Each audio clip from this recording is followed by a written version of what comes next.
अस्सलामुअलैकुम dear students. आज जो हमारा लेक्चर है वो थ्योरेटिकल होने वाला है और इसका जो प्रैक्टिकल पोर्शन है वो लेक्चर 44 में हम देखेंगे।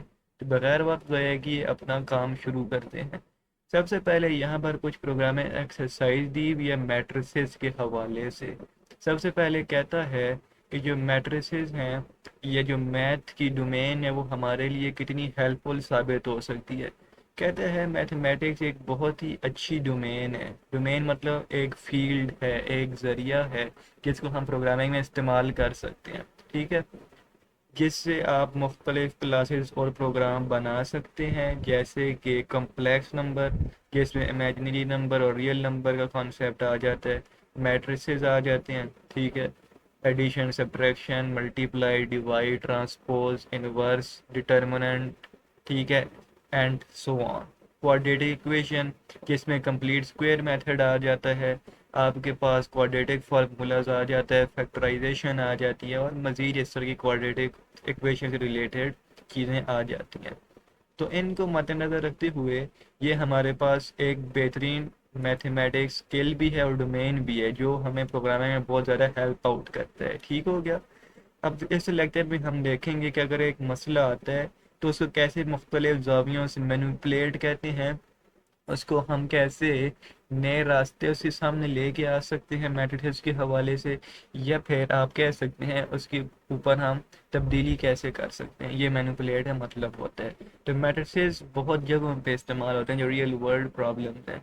सबसे पहले डिज़ाइन रेसिपी बनाने का जो तरीक़ेकार है वो क्या है। डिज़ाइन रेसिपी आप कह सकते हैं एक आपके पास रास्ता, वे, या आपको एक पूरा उन्होंने तज्जिया दे दिया, तज्जिया तो खैर नहीं, एक आपको बनी बनाई हुई चीज़ दे दी उसूलों के साथ जिसको आप इस्तेमाल करके किसी प्रॉब्लम के सलूशन के तक पहुंच सकते हैं। उसे डिज़ाइन रेसिपी कहते हैं। सबसे पहले तज्जिया करते हैं हम किसी मसले का। फ़र्ज़ करें आप बैठे हुए हैं अपने दोस्तों के साथ, आप लोगों की डिस्कशन हो रही है और एक डिस्कशन करते करते एक इंटरेस्टिंग पॉइंट लगा और हर बंदा अपनी राय देने लगा उस प्रॉब्लम के हवाले से। कोई वो गुफ्तगू हो सकती है। अब उस मसले के हवाले से हर बंदा अपनी तजज़िये के मुताबिक सोचेगा और रीज़न जो स्केल है लॉजिक वाला वो लगा के सलूशन प्रोवाइड करेगा। सबका सलूशन एक जगह, जैसे ही उसका तजज़िया किया जाएगा और जो सबसे बेहतरीन सलूशन होगा उसका, जो उसका हल होगा वो सामने रखा जाएगा और उसको इम्प्लीमेंट करने के लिए भी कुछ चीज़ें सामने रखेंगे कि ये किस तरीके से हम इसे इम्प्लीमेंट कर सकते हैं। वही काम डिज़ाइन रेसिपी के अंदर है। ठीक है, तो प्रॉब्लम एनालिसिस। अब प्रॉब्लम एनालिसिस में आपको पता है कि हम लोग पढ़ रहे हैं प्रोग्रामिंग एक्सरसाइज मैट्रिसेस की। तो मैट्रिसेस के लिए 2D एरे का इस्तेमाल करेंगे हम। ठीक है, नेचुरली जो रोज एंड कॉलम रिप्रेजेंट करती है, पहले रो होती है फिर कॉलम होती है। तो प्रॉब्लम का तजिया करने के बाद आपने देख लिया, जो डिटेल एनालिसिस आपने निकाला कि मैट्रिसेस एक दूसरी मैट्रिसेस के साथ ऐड होगी। ठीक है, स्केलर वैल्यू वो वैल्यू होती है जो सिंगल डिस्टेंस को कंसिडर करती है जिसका मैग्नीट्यूड नहीं होता। ठीक है, मैट्रिक्स सब्ट्रैक्ट भी होती है दूसरी मैट्रिसेस से, और जो स्केलर है वो एक ही मैट्रिक्स से कर देगी। फिर मल्टीप्लाई, फिर वही है स्केलर वाली जो मैं ऊपर बात कर चुका हूँ। फिर डिवाइड एंड ट्रांसपोज। ट्रांसपोज का मतलब है रोज कॉलम में और कॉलम रोज में कन्वर्ट हो जाए। जिस तरह ये 1 2 3 आपके पास रो है ना, ये इस तरह 1 2 3 4 आ जाए, कॉलम रो में बदल गया और रो कॉलम में, जैसे इस दोनों ट्रांसपोज्ड। ऑल राइट, तो ये हमने बात देखी। तो उन्होंने कुछ मजीद करके दिखाई हुई है for the sake of understanding किस तरह काम हो रहा होता है। डिवीजन का बताया हुआ है, ये पूरी इन्होंने डिटेल दी हुई है। ये भी मैं नहीं करवा रहा, अगर इससे मैं लग गया तो ये फिर पूरी एक मैथ का चैप्टर खोल जाएगा। ठीक है, तो इसलिए इसको लिहाजा स्किप करें, आगे बढ़ते हैं। अब डिज़ाइन बनाने के बाद उसमें कुछ जो इश्यूज आते हैं वो, उससे पहले हमें नेक्स्ट जो फेज़ है प्रॉब्लम एनालिसिस, वो तो हमने देख लिया कि किस तरीके से उसको हम इम्प्लीमेंट करेंगे। अब उसके जो फेज़ है उस सोल्यूशन को करना कैसे है, उसके अंदर क्या क्या चीज़ें लेंगे, कि कितने कॉन्स्टेंट हमारी क्लास में इस्तेमाल हो सकते हैं, डेटा स्ट्रक्चर। ठीक है, डेटा स्ट्रक्चर कहते हैं कि डेटा की अरेंजमेंट हम कैसे करें, मुख्तलिफ साइज के मैट्रिसेस, डायनेमिक एरे बनाएं, डायनेमिक मेमोरी एलोकेशन करें, इंटरफेस कैसा होगा। किसी किस्म के सवाल जो सोल्यूशन को एक अच्छे एंगल से आप निकाल के रखें, या जो उसके सोल्यूशन को एक ऐसे प्रोवाइड कर सकें कि जो आप चाह रहे हैं वो आपको मिल जाए।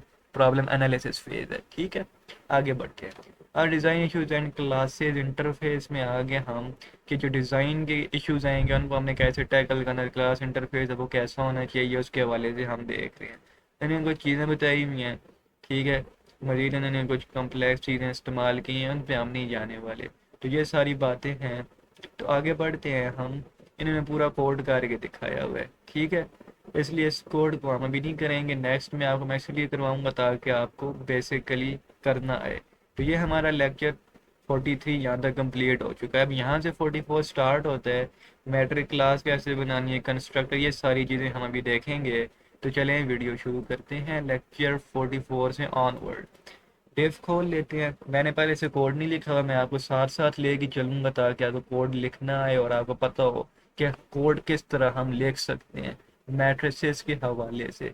डिवीजन वाला थोड़ा सा कॉम्प्लिकेटेड लगेगा आपको, बट कोशिश होगी कि आपको वो भी अच्छे अंदाज में समझा पाऊँ मैं। ठीक है, कोशिश तो मेरी हर वीडियो में यही होती है। अब बाकी जो अल्लाह को मंजूर होना वही है। ठीक हो गया, इसको भी मैं ख़त्म कर देता हूँ। सबसे पहले हम एक क्लास क्रिएट करेंगे मैट्रिसेस के नाम से, ठीक है, और ब्रैकेट खोल गई। अब इस क्लास में हमने कुछ काम करने होते हैं जैसा कि आपको पता होता है। ठीक हो गया। अब इस मैट्रिक्स में सबसे पहले मैंने क्या करना है, मैंने एक प्राइवेट एक्सेसर इसको देना है, और यहाँ पर मैं एक आपके पास बना लूँगा जी, ए नाम का एरे बना लेते हैं। ठीक है, 2 इसकी रोज एंड कॉलम रख लेते हैं। साथ में मैं एक और बी के नाम से बना लेता हूँ 2D एरे। इसकी जो रोज और कॉलम्स इतनी होंगी हमारे पास। पहला काम मैंने कर लिया। अब इसको मैं पब्लिक स्पेसिफायर देने लगा हूँ। ठीक है, पब्लिक स्पेसिफायर में हम जो है इस मैट्रिक का सबसे पहले कंस्ट्रक्टर बनाएंगे ताकि इनको वैल्यूज असाइन कर सकें। तो क्लास का नाम जो भी होता है आपको पता ही है, तो उससे हम बना लेते हैं। ठीक है, ये आपने कर लिया।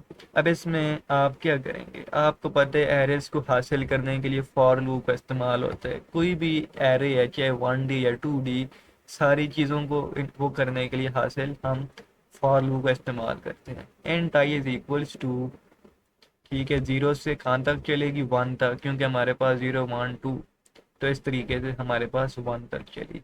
तो I is less than and equals to 1। ठीक है, आई प्लस प्लस, इसके अंदर ब्रैकेट खोल दी मैंने, और इसके अंदर एक और फॉर लूप चलेगी जो हमारे पास इनर लूप कहलाएगी। इसका भी वही तरीक़ेकार होगा।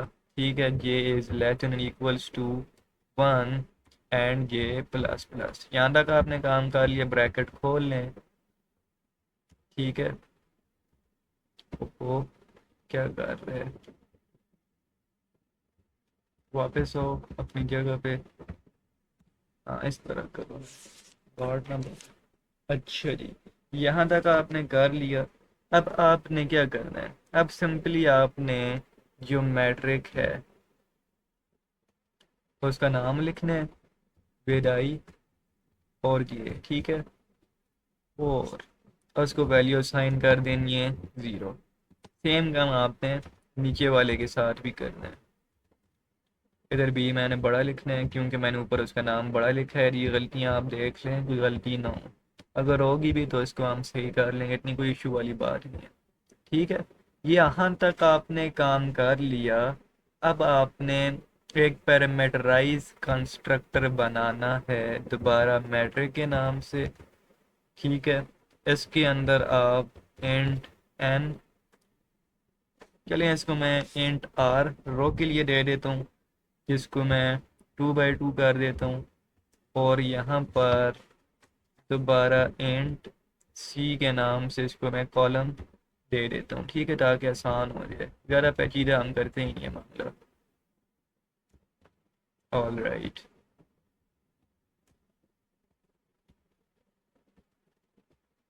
ये यहाँ तक करने के बाद आपने लिखा अगेन फॉर लूप। ठीक है, इसमें ज़्यादा आप देखेंगे फॉर लूप के साथ ही हम खेल रहे होंगे। ठीक है, ये फिर I is less than in equals to 1 तक ही चलेगी। वजह क्योंकि हमारे पास 0 से 2 तक है, तो 0 1 2 करेंगे तो आपके पास कोई ऐसे 1 आएगा। ठीक है, ये कहानी अब आपको समझ आ जानी चाहिए। All right, for loop again, इधर हम ज़्यादा आई और जे के साथ ही खेलेंगे ताकि हमारे लिए आसानी हो।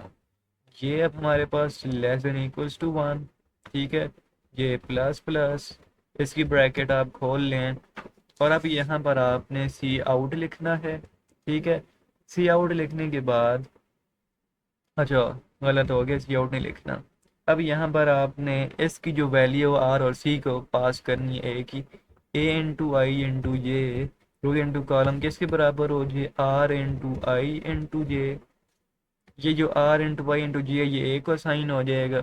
ठीक है, ये हमने असाइनमेंट वाला काम, ये बी के लिए भी सेम आप इसी तरह करेंगे, इंटू जे इक्वल्स टू सी को, जो सी की वैल्यू है वो किसको मिल जाए, ठीक है, वो मिल जाए बी वाले को। यहाँ तक आपने कहा दिया, ठीक है, आगे बढ़े।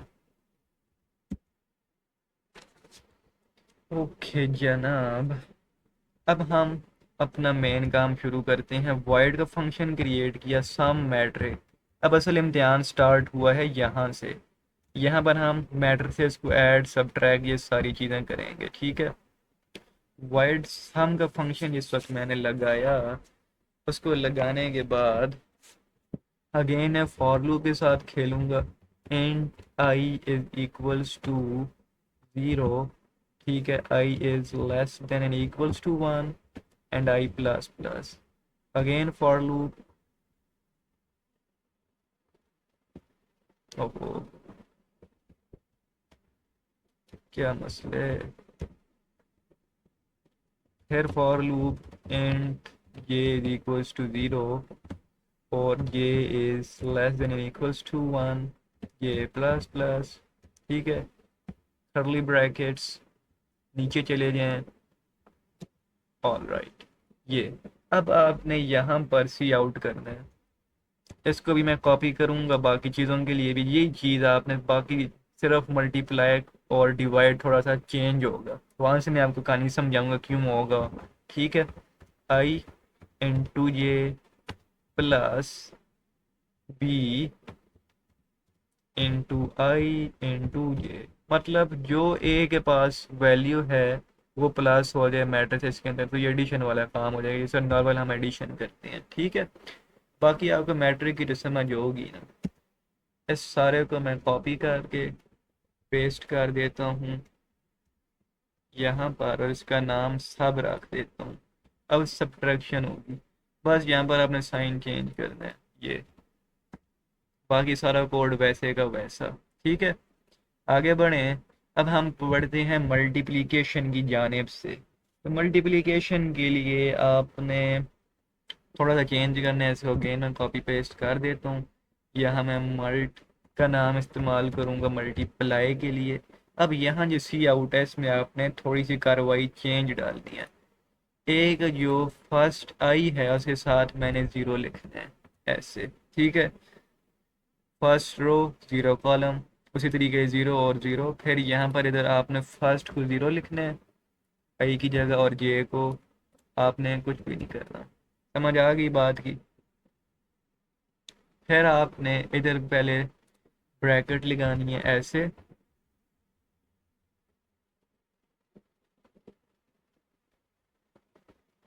अब यहाँ पर प्लस नहीं मल्टीप्लाई का सिंबल आएगा, ये तक आपने ब्रैकेट को क्लोज कर देना है। फिर इसमें अगेन प्लस का सिंबल डलेगा, फिर अगेन पैरेंथेसिस ए इंटू 1 आ जाएगा इधर, बल्कि इधर आई जाएगा, मैं गलत कर रहा हूँ, सेकंड वाले में हम 1 लिख देंगे। फिर मल्टीप्लाई होगा अगेन, फिर बी वाले के साथ हम पहले वाले में 1 डाल लेंगे और दूसरे वाले में ये। ठीक है, ये आपने करना है। ओके, ये यहाँ तक हो गया। अब इससे होगा क्या, A into zero multiply B zero into zero, फिर A into zero 1 into 1 and B 1 into 1। समझ आ रही होगी ये क्या हो रहा है। ठीक है, ये यहाँ तक आपने किया मल्टीप्लाई वाला। अब डिवाइड वाला ज़रा सा पेचीदा है, वो आपको थोड़ा सा घुमाएगा। और ऐसे वैसे नहीं घुमाएगा, अच्छा खासा घुमाएगा, क्योंकि मैंने खुद जिस वक्त लिखा था तो मैं भी घूम गया था उसे लिखने के साथ। ओके, अब इधर मैं अगेन इसको कर देता हूँ, पहले इधर मैं पूरा ही लिख देता हूँ क्योंकि वो उस तरह समझ नहीं आएगी। डिव मैट्रिक ऐसे पैरेंथेसिस खोल दी,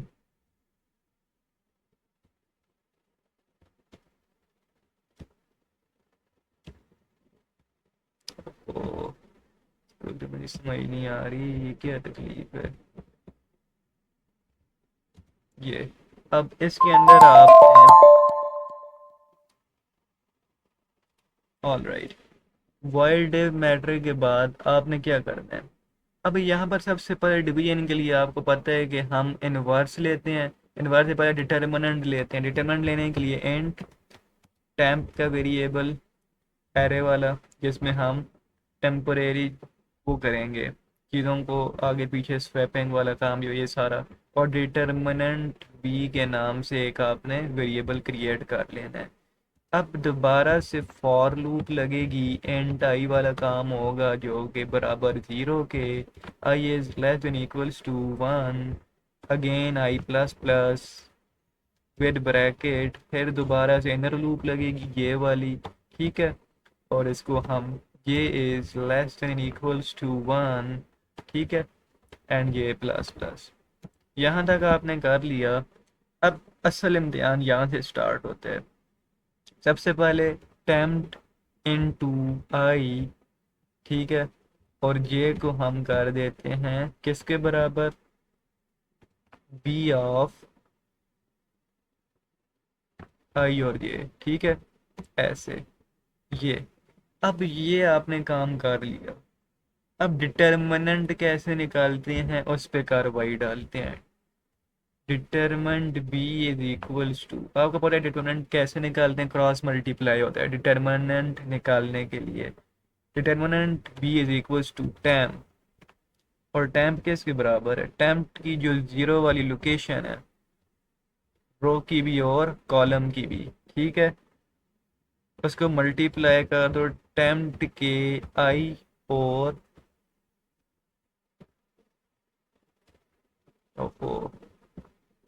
टेम्प्ट के आई और जे के साथ, ठीक है, पहला काम किया।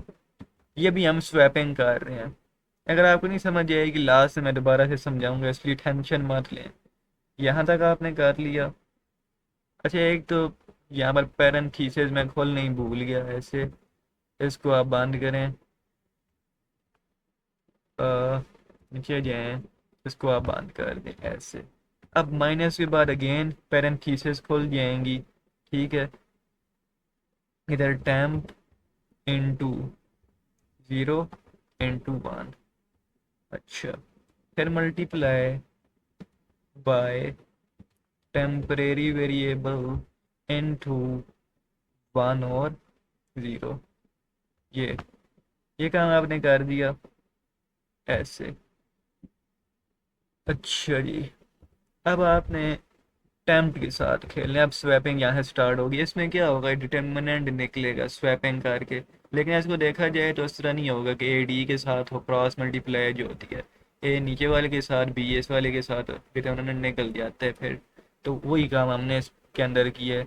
अब टेम्प्ट इज इक्वल्स टू, अच्छा, टेम्प्ट इज इक्वल्स टू से पहले हमने लिखना है temp zero into zero is equals to, अब इक्वल का आपने फिर temp into again zero and zero, ठीक है, ये हम स्वैपिंग कर रहे हैं without the use of third variable, जिस तरह हम पहले भी देख चुके हैं। टेम्प इनटू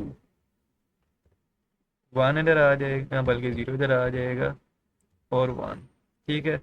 आप देख रहे हैं कितना पेचीदा किस्म का कोड है, जिस वजह से मैंने अपने पास ना लिखा हुआ होता तो मैं भी आपको भी ना करवा पाता। वन और ज़ीरो ऐसे, ठीक है, टैम्प आपने ज़ीरो ज़ीरो प्लस टैम्प है, एक मिनट, टैम्प आपने ज़ीरो ज़ीरो ज़ीरो ज़ीरो, अच्छा, यहाँ पर 1 1 आएगा ऐसे।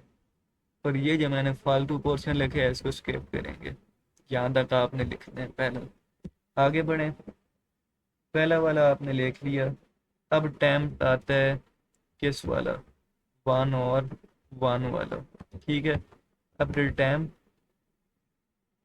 दोबारा 0 और 0 आ जाएगा, माइनस कर दें किसके साथ, फर्स्ट रो वाले से और फर्स्ट कॉलम वाले से। इस लाइन पे मैं कॉपी करूँगा क्योंकि ये दोबारा से इस्तेमाल होगी। आपने देखा था कि विदाउट थर्ड वेरिएबल हम 2 बार सब्ट्रैक्ट करते हैं, उसके बाद एक बार और ऐड करते हैं, ठीक है। लेकिन इसमें एक चीज़ नई आपके सामने आएगी, ये मैंने कर दिया अगेन। अब यहाँ पर स्वैपिंग करने से पहले जो आप साइन चेंज करते हैं ना, साइन चेंज करना और स्वैपिंग वाला काम इस लाइन में होगा। ये जो मैं लाइन लिखने लगूँ, इसमें आप सबसे पहले जो 0 वाला है और 1 कॉलम वाला है, रो 0 और कॉलम 1 को क्या कर दो, स्वैप कैसे करेंगे वो हम देखने लगे हैं। टेम्प्ट का जो आपके पास 1 और 0 है उसको मल्टीप्लाई कर दो किससे, -1 से। इससे क्या होगा, साइन भी चेंज हो जाएंगे आपस में उनके, स्वैपिंग भी हो जाएगी, ठीक है। अगेन मैं यही काम करूँगा, सिर्फ 1 0 की जगह तब्दील हो जाएगी, इसलिए मुझे इसको दोबारा कॉपी पेस्ट करना पड़ेगा। 1 की जगह आप लिख दें 0 और 0 की जगह 1 1 0। उधर आगे भी आपने ठीक है, यहाँ पर 0 लिखना था और यहाँ पर 1 लिखना था ऐसे।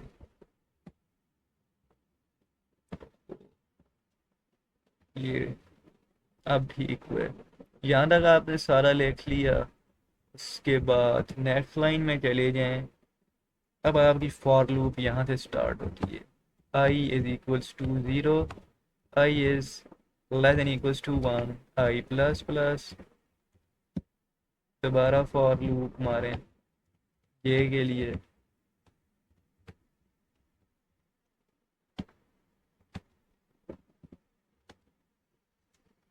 और जे प्लस प्लस। ये यहाँ तक कर लिया। अब आपने वो जो सारा काम किया है ना, अब असल में जो मेन काम है वो यहाँ से है। वो सारा करने के बाद जो डिटर्मिनेंट लिया गया और वैल्यूज चेंज नहीं हुई, सब कुछ हो चुका है। आपके साइन चेंज हो चुके हैं, डिटर्मिनेंट निकल चुके हैं। अब वैल्यूज आगे पीछे करने का सिलसिला यहाँ से स्टार्ट होता है। मुझे खुद भी अब याद नहीं है किधर से होगा, वो मैंने कमेंट के साथ सेव किया हुआ कोड, और दोबारा मैं आपको वहाँ से रिव्यू करवा दूँगा। टेम्प्ट का जो आई वाली लोकेशन है, ठीक है, और ये क्या किधर भाग रहा है, उसके बाद इसे आप मल्टीप्लाई कर दो किसके साथ, डिटर्मिनेंट बी के साथ, ठीक हो गया।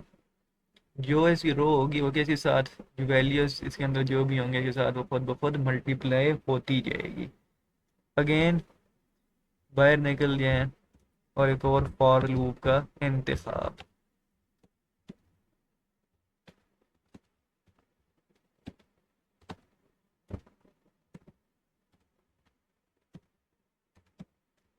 ऑल राइट, फॉर में आपने दोबारा ये अंकल को भी लेके आना है। ओके, यहाँ तक आपने कर लिया। अब असल इम्तिहान स्टार्ट हुआ सी आउट से। सी आउट आपने किया विद ये जो आपके पास इंसर्शन ऑपरेटर हैं, ठीक है। अच्छा, इंसर्शन ऑपरेटर के अंदर आपने पैरेंथेसिस खोल देनी है, A into I into J multiply by temp into 1 of J row 1 of column 0, ठीक है। हाँ इसी तरीके से है।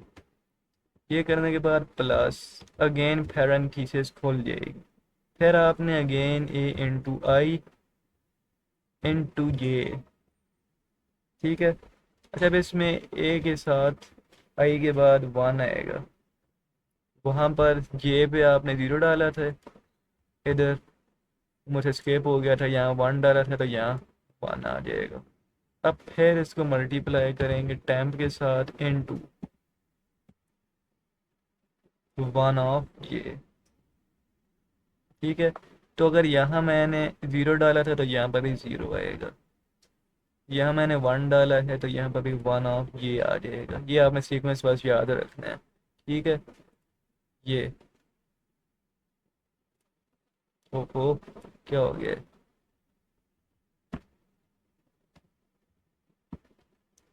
अच्छा, ये आपने कर लिया। अब ये जो आपका फॉर लूप था,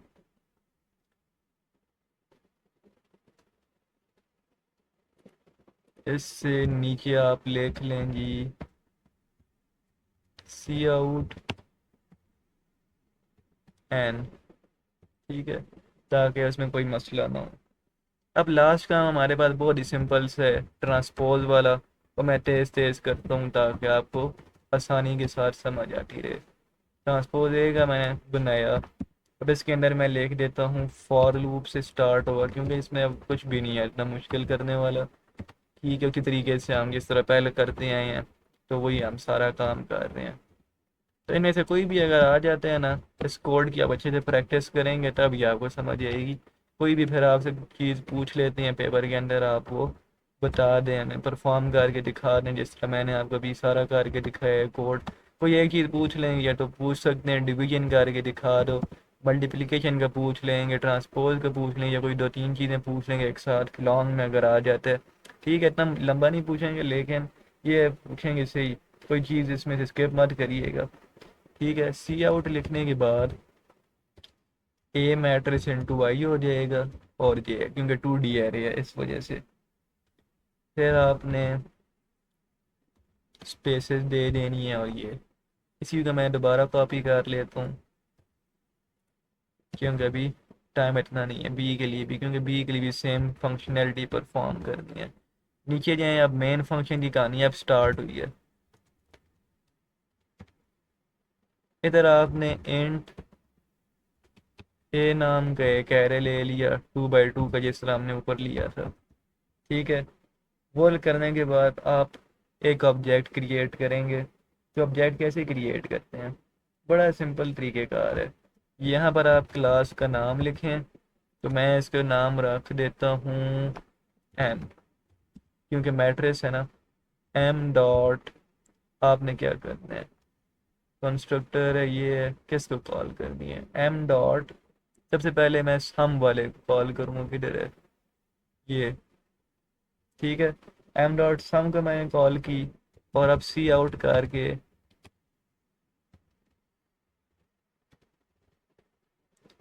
2 बाई 2 मैट्रिक एडिशन, ये ठीक हो गया। यहाँ तक आपने काम कर लिए, सेमी कॉलन।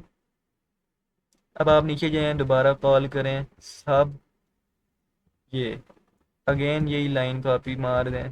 मैं लिख ही लेता हूँ अब, क्या कॉपी मारनी, 2 बाई 2 मैट्रिक सब ट्रैक्शन, ऐसे।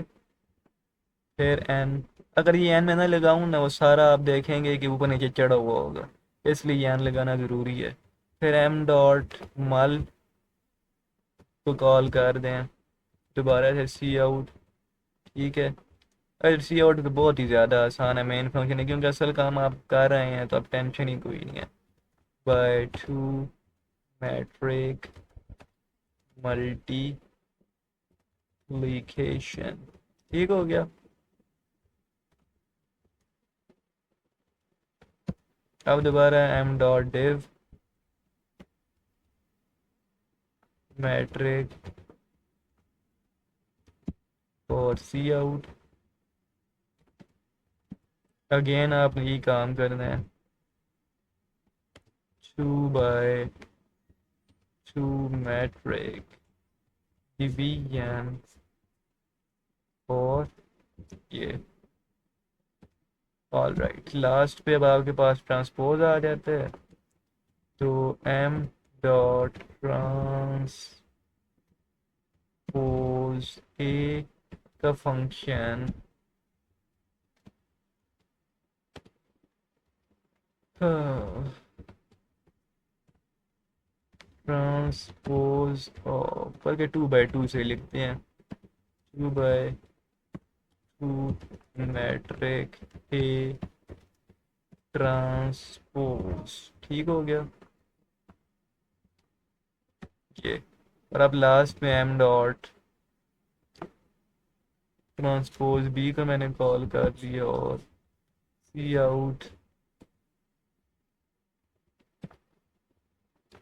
2/2 मैट्रिक बी ट्रांसपोज। ये हमारा सारा कोड था जनाब। अब आपके सामने है, कितना ही पेचीदा किस्म का था। स्टार्ट हमने किधर से किया और ख़त्म देखें कितनी लाइनों पे आया है जी। ये कोई हमने लिखी हैं 155 लाइनों का कोड था। ठीक है।